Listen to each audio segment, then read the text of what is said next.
11 décembre. Le conte du jour s'appelle Injure.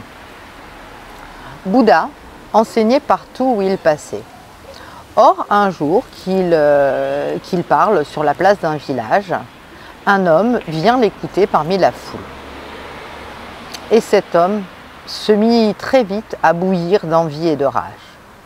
La sainteté du Bouddha l'exaspérait. Et ne pouvant plus y tenir, il se met à insulter Bouddha. Bouddha demeure impassible et l'homme en colère quitte la place. Et comme il avançait le long des rizières à grande enjambée, eh bien sa colère s'apaise. Et monte en lui la conscience que sa colère était née de la jalousie et qu'il avait insulté un sage.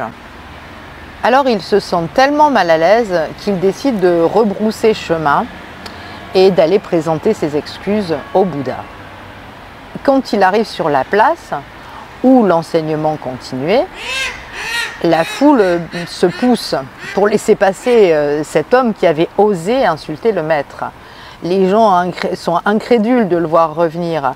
Ils se poussent du coude et ils se demandent qu'est-ce qui va bien se passer. Et quand il arrive devant Bouddha, il se prosterne et il supplie Bouddha de lui pardonner la violence de ses propos et l'indécence de sa pensée.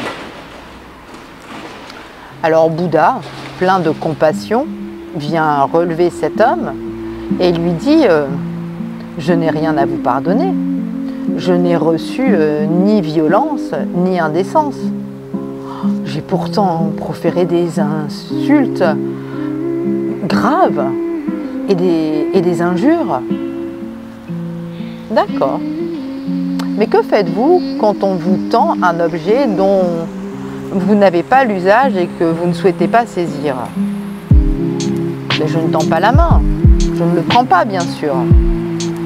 Et que fait le donateur? Ma foi, que peut-il faire? Il garde son objet. Intéressant. C'est sans doute pourquoi vous semblez souffrir des injures et des grossièretés que vous avez proférées. Quant à moi, rassurez-vous, je n'ai pas été accablé. Cette violence que vous donniez, il n'y avait personne pour la prendre.